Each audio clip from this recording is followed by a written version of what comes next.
I, 27 male, graduated from college 5 years ago, and I live with my girlfriend in the Pacific Northwest.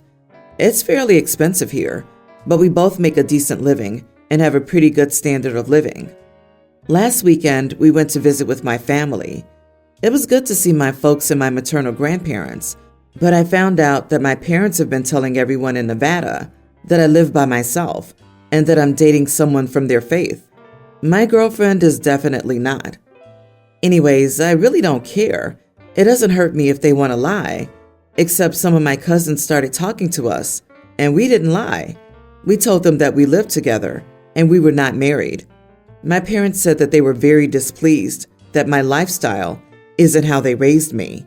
I've been dealing with this for nearly a decade now, so I told them I would live by their rules as long as they were paying my bills.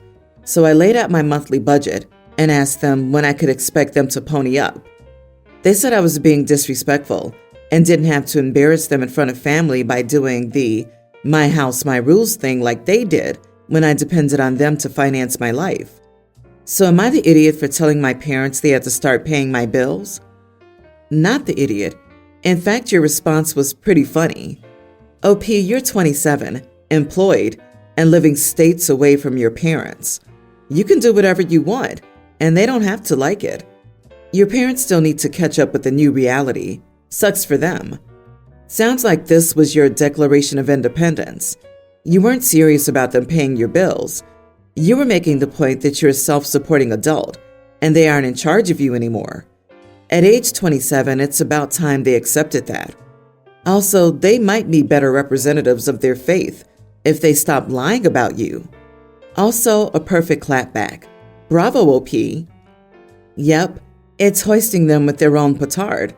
I'm not surprised at all that they're the type who said to him, "So long as you live in my house, you'll live by my rules," even after he turned 18, and held over him all the sacrifices they made and how they fed and clothed him, etc., blah, blah, blah. So yes, this is a fantastic way to get someone to shut up about your life. Want me to live like you? All right, pay for it. It's a bit sad that OP appears to have some guilt in regards to this, that they don't quite get that they've given their parents too much power for far too long.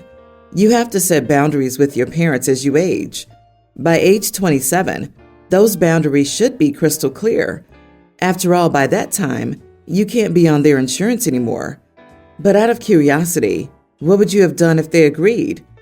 It would be pretty awkward if they called my bluff. My girlfriend by herself makes more than my parents combined, but I make more than her. I will just say that they can't afford my mortgage and car note, much less everything else. I, female 28, have a good friend, Martin, male 28. We met in middle school, and we've been friends since. Martin and I went to the same college. Back then, we had many trips to the beach with friends, especially Cancun, since we don't live that far away. We traveled to Cancun at least once during our spring break and summertime. In Mexico, at least on the resorts and beaches we visited, it's normal to go topless to have a nicer tan. I like to sunbathe topless, so I didn't have any bikini top marks. I used to do that every time we went to the beach. Martin and my other friends have seen me do it many times. For them, it's not important. Well, now both Martin and I are married to different people. My husband and I recently had our first baby, a beautiful infant baby. Martin and his wife, Paula, 33, have 2 kids too. Paula and I are friendly and cordial with each other, and we don't have any issues. Anyway, I went to visit them last Monday. I'm on maternity leave and was bored at home as my husband is away on a business trip. I went to have dinner with Martin's family. After dinner, their kids went back to their playrooms, and the 3 of us sat down in a lounge area to chat a bit more. Then my son started crying. I picked him up, and as he was hungry, I commented that I needed to feed him. Paula asked me if I wanted to go to their room. I assumed she thought I was uncomfortable breastfeeding in front of them, so I told her I was fine and just pulled my dress and bra down to feed my baby. Paula then told me, "Don't you think it's better to bottle feed him or go somewhere private if you want to breastfeed?" I told her I was fine. I don't get embarrassed with something as natural as this. And she said, "Well, maybe you're okay with it, but other people might not want to see it." I told her back, "Oh, I didn't think you'd mind it. Sorry, I won't do it next time." Then she told me she didn't mind it, but her husband shouldn't have to see it. So this is where I might be an idiot, because I sort of laughed and said, "Martin? He's seen my boobs many times. Trust me, he doesn't care." He laughed back and said it was true and that it was okay for him, like the whole breastfeeding thing. Well, after that, Paula went crazy. She told me what I said was very inappropriate and that, and this is literally what she said, I shouldn't talk about the intimate activity her husband had with me in front of her because she's his wife and it's rude. Paula didn't know about the topless thing, but just in case, I told her she got me wrong and that I meant that he saw me when I was sunbathing. She said that that's intimate activity too. We argued some more.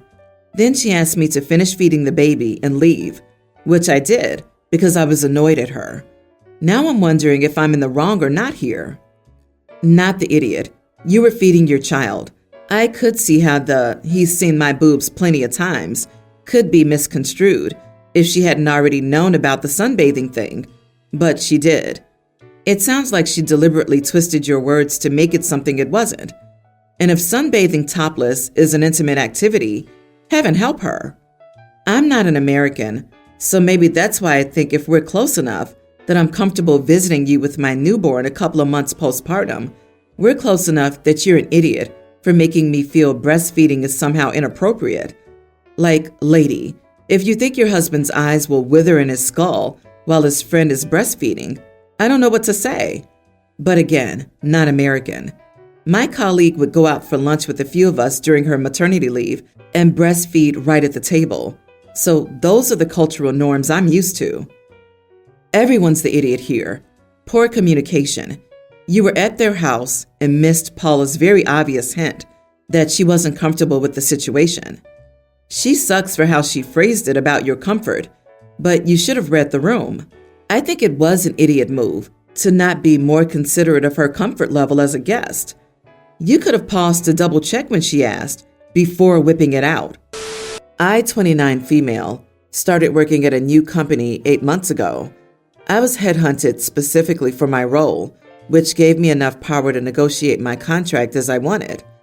One of the things I managed to get was a clause that prohibited my employer from contacting me outside work hours. However, if it is a true emergency, then they can send me an email. Otherwise, they can't even send me a text. Furthermore, I have a separate work phone that I shut down at 5 on the dot, then turn on at 9 a.m. Another thing is that I don't work OT. I'm very efficient, so my work is done by 3 p.m., 5 p.m. if we have an emergency. I also take my whole lunch break outside the office and my coffee breaks away from my desk. My coworkers are different. They tend to socialize during work hours and have work left for afterward. They sometimes ask me to help, but I always decline by saying that I have plans. I won't go into details. I'll just say that I have plans. These plans, 99% of the time, just include going home, reading books, or sleeping. But that's my personal time. Monday, a coworker asked me if I could stay a little bit later to help her out. Apparently, she was late with some essential work, but had to be done by that night because she had to attend her daughter's recital at 6. I said that I was sorry, but that I had plans. It was a nice day, so instead of going home, I just went to a park to read while breathing some fresh air. I brought some fruit and bubble tea and made a picnic out of it.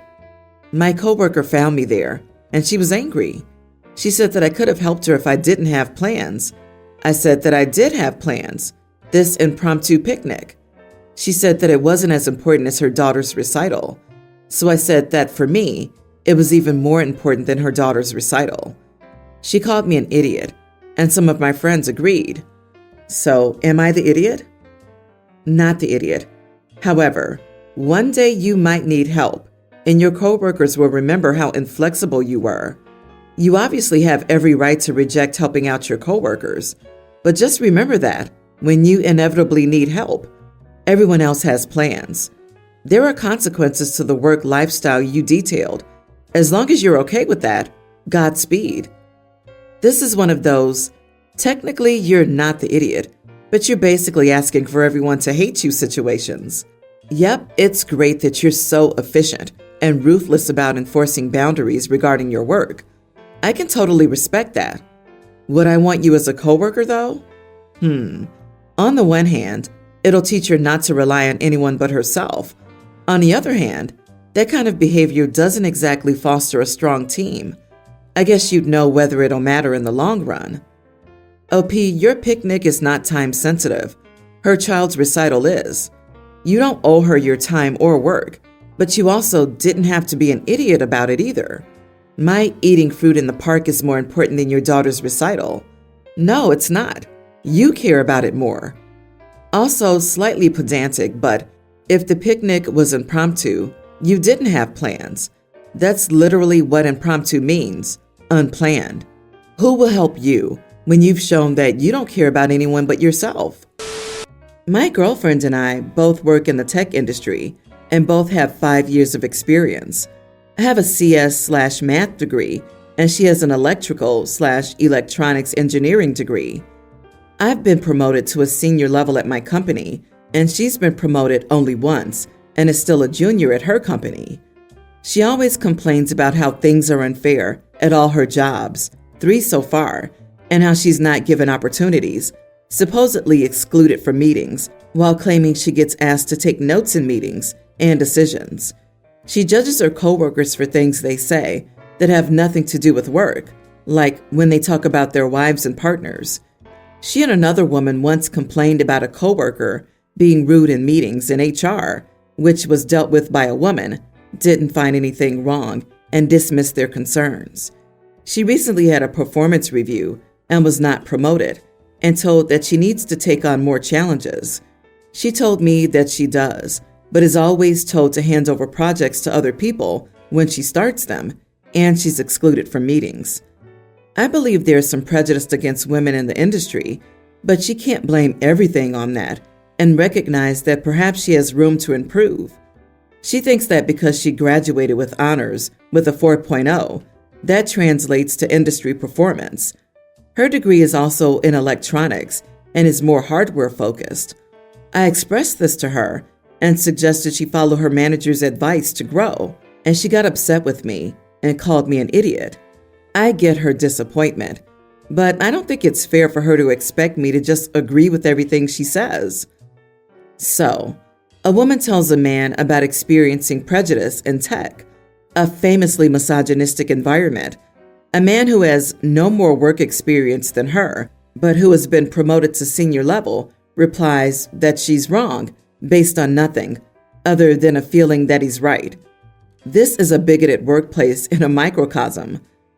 Oh boy, clearly, he must have worked harder. You are the idiot, OP. You aren't a woman in tech, so you wouldn't get it. The reason tech is such a male-dominated field, despite all of the outreach to get girls involved, stems from a lot of bigotry in the industry.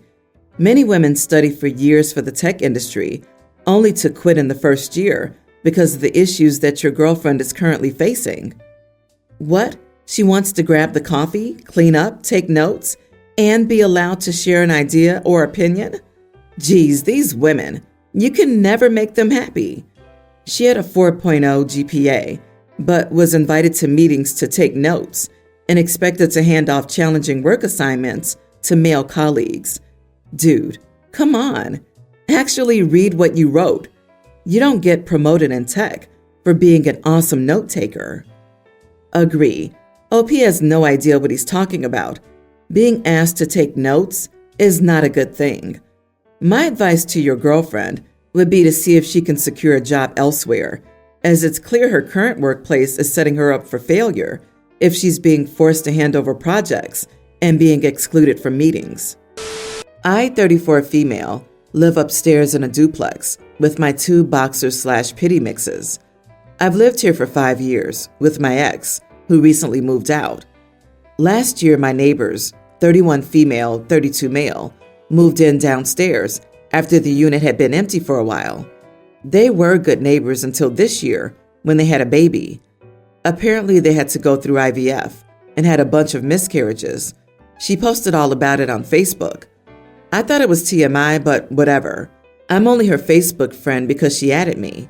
She's made a big deal about being pregnant, and it's been annoying to see, but I just ignored her. Anyway, since she's had the baby, I've had to deal with the crying from downstairs. It's not as bad as I expected, but it is still really annoying. I've gone down and knocked on their door a couple of times to tell them to keep the noise down. Every time they apologize and blame their baby, but nothing has changed. I got fed up and reported them to our landlord for making too much noise. The landlord talked to my neighbors, who are now turning it around on me, saying my dogs are too loud and I play music at night that wakes their baby up. My dogs aren't loud and hardly bark when I'm home. I got annoyed and went down to talk to my neighbor about it, and she got really nasty with me and blamed my dogs and me for always waking her baby up. She said that they could hear every one of mine and my dog's footsteps and the dog's nails on the floor specifically, that my dogs bark the whole time I'm not home during the day, and that I put my music up too loud at night. I told her I couldn't make my dogs not bark when I was out, that they're dogs on hardwood floors, and that I didn't know what she expected living in a downstairs unit. I also told her I could have people over and my music on whenever I wanted in my home. I don't think it's fair to ask me to change my life when I'm not the one who had a baby.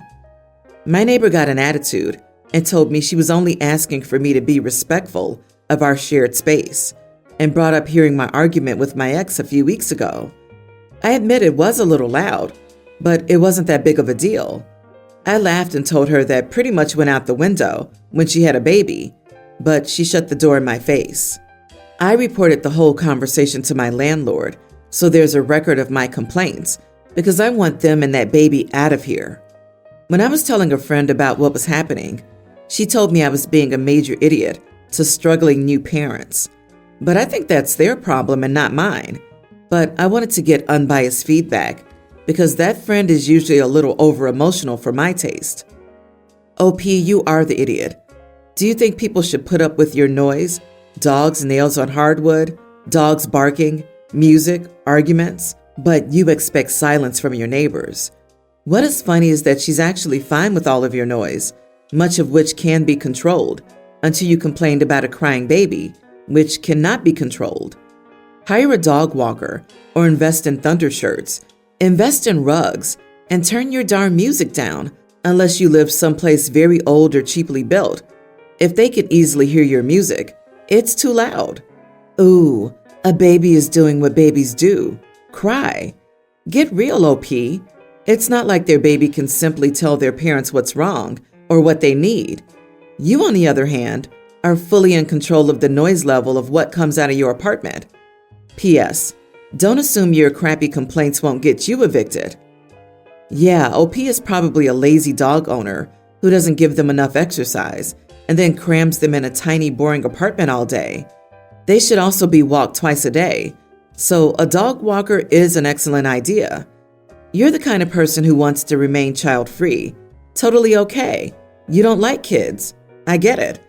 But as someone in an apartment, you also want to impose your way of life on your neighbors. You cannot control the actions of other people. They had a baby. Babies cry. I think almost everyone has told you this at this point. Simple solution: move into your own house. Better yet, buy a house with a couple of acres. I promise you'll never be bothered by babies crying again. Stop thinking the world revolves around you and your lifestyle. It doesn't. Either put up, shut up, or move out, because you are not the princess and not the main character, even if you think you are. In case you haven't gotten it by now, you are one of the biggest, most entitled idiots I've seen.